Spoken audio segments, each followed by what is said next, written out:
siembra de este surco feminista, y en nombre del Instituto de la Mujer tenemos a vuestra disposición semillas y plantas para que entre todos sigamos plantando y sembrando feminismo aquí.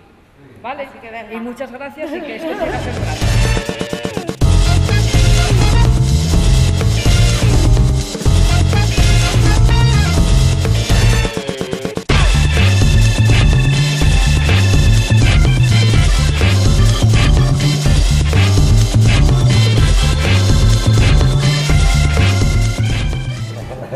Pero la diferencia más grande y probablemente la más preocupante entre mujeres y hombres no es tanto el uso de las TIC, sino cómo estamos utilizando las posibilidades de la red. Podemos decir que se está produciendo una segunda brecha digital debido al uso de las TIC. Las mujeres estamos usando las posibilidades más básicas, pero no estamos haciendo uso de las diversas posibilidades de la web 2.0, ni aprovechando los diversos servicios que está en la red.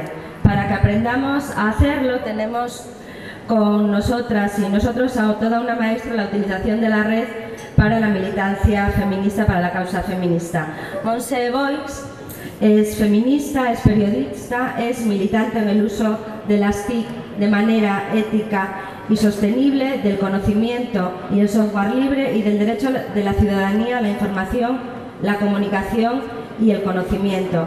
Esto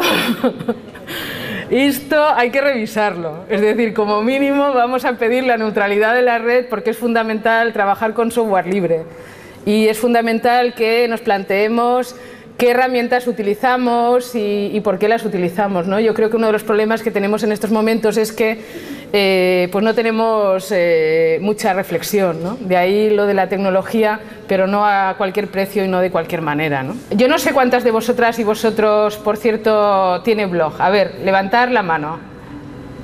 Las blogueras y blogueros. ¡Uy, tela, la que tenemos que trabajar!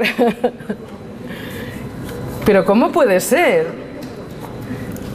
¿Cuántas de vosotras y vosotros estáis en Facebook?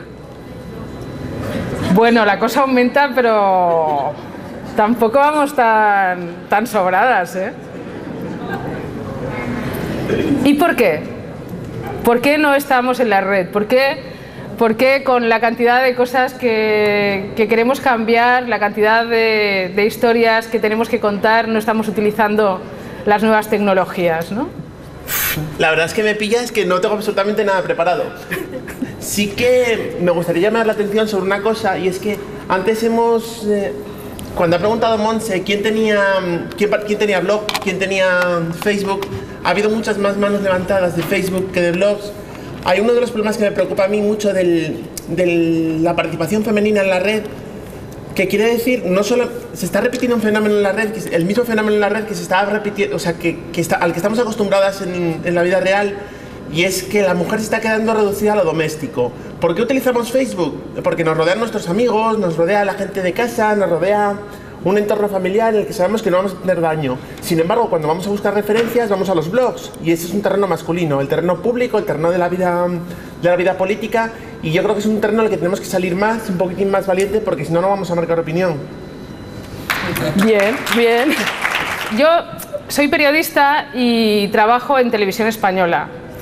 Y claro, uno de los riesgos que yo tenía cuando tuve que hacer mi blog es decir, bueno, ya me voy a retratar del todo. Pero teniendo en cuenta que estoy en la redacción todos los días pegándome para que las cosas cambien, pues bueno, tampoco me importa tanto retratarme, ¿no? Porque forma parte de nuestra manera de estar. Habéis escuchado que antes María nos comentaba que tenemos un problema de brecha digital, no tanto por el tema de la conectividad, sino por el tema de qué uso estamos haciendo de la red. Entonces, uno de los problemas que tenemos y que ya podemos detectar y que tendremos cada cual que revisar es por qué estamos utilizando, digamos, las ventajas básicas de estar en red y no estamos utilizando todas las posibilidades de comunicación, de estrategia de intervención en red, todo lo que implica, pues bueno, estamos en un espacio de arte, todas las posibilidades de promoción para estar en red, ¿por qué no estamos utilizándolas? No las conocemos, es un mundo que bueno, está ahí apartado y está alejado de nosotras y nosotros. Google es un buscador que tiene un montón de gente trabajando en relación a los criterios de búsqueda. Entonces, la gente que trabaja en Google, y Google decide qué es lo que podemos encontrar o no podemos encontrar. Es decir, cuáles son los criterios que se establecen en un momento determinado para localizar determinadas cosas o para no localizarlas, ¿no? Entonces, efectivamente, mientras estamos trabajando en cómo estar en red, efectivamente, mientras estábamos planteándonos cómo vamos a utilizar las tecnologías y para qué, también nos tenemos que plantear, decir, cuál es la manera de estar en red de manera libre, de la manera más ética posible, etcétera, etcétera, ¿no? Hablabas de la importancia de tener voz. Bueno, cuando yo empecé Mujeres en Red hace 10 años, el reto era poner contenidos feministas en la red, ¿no? En estos momentos, para mí, el reto es que haya blogs feministas en la red, porque forma parte de una manera de marcar identidad, de marcar presencia, de marcar opinión, de contar las cosas que queremos contar, ¿no? y de posicionarnos, ¿no?